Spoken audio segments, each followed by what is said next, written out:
take a break from the other events of the day at GeoWoodstock 10 to witness and celebrate two cashers finding something even more rare than a well-done large container stocked with awesome swag.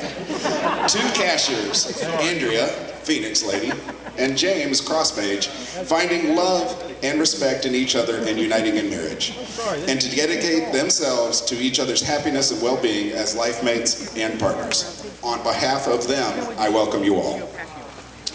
Who drops this travel bug so the groom may pick it up?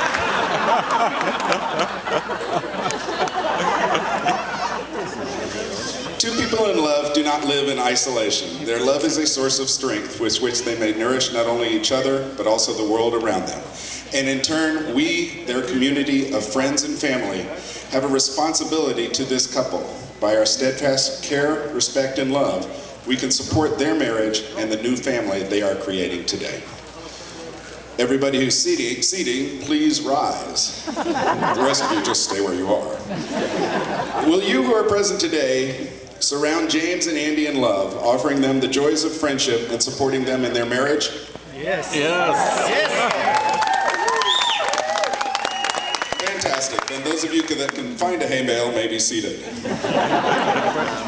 The Apostle Paul had these enduring words to say about the nature of true love from 1 Corinthians chapter 13. Love is patient, love is kind. It does not envy, it does not boast. It is not proud. It is not rude, it is not self-seeking. It is not easily angered, it keeps no record of wrongs. Love does not delight in evil, but rejoices with the truth. It always protects, always trusts, always hopes, always perseveres. Love never fails. And now these three remain: faith, hope, and love. But the greatest of these is love. James and Andy, may the meaning of these words find a permanent place in your hearts, and may love forever be the foundation of your marriage. Marriage is more than a joining of the bonds of marriage of two persons. It is a union of two hearts. It lives on the love you give each other and never grows old, but thrives on the joy of each new day. Marriage is love. Today is truly a glorious day, as today both of you are blessed with God's greatest of all gifts, the gift of abiding love and devotion. All present here today, and those who are only here in heart and memory, wish both of you all the joy, happiness, and success all the world has to offer. We now have two readings from the bride and the groom.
And he answered, saying, You were born together, and together you shall be forevermore. You shall be together when white wings of death scatter your days. Aye, you shall be together even in the silent memory of God. But let there be spaces in your togetherness, and let the winds of the heavens dance between you. Love one another, but make not a bond of love. Let it rather be a moving sea between the shores of your souls. Fill each other's cup, but drink not from one cup. Give each other of your bread, but eat not from the same loaf.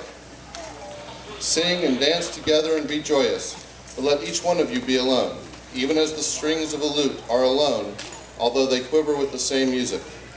Give your hearts, but not into each other's keeping, for only the hand of life can contain your hearts. And stand together, yet not too near together, for the pillars of the temple stand apart, and the oak tree and the cypress grow not in each other's shadow. Andrea, will you have James to be your husband and geocaching partners? To seek and to find, to log and to DNF? Will you promise to hold the flashlight on night caching runs? To comfort him when he has poison ivy and always stock spare AA batteries? Do you promise to carry a pen in sickness and in health? And James, will you have Andrea to be your wife? To cache together in holy marriage? Will you promise to stop the cache-mobile before she gets out on the power trails? Comfort her when she has chiggers, and not abandon her in cemeteries full of coyotes?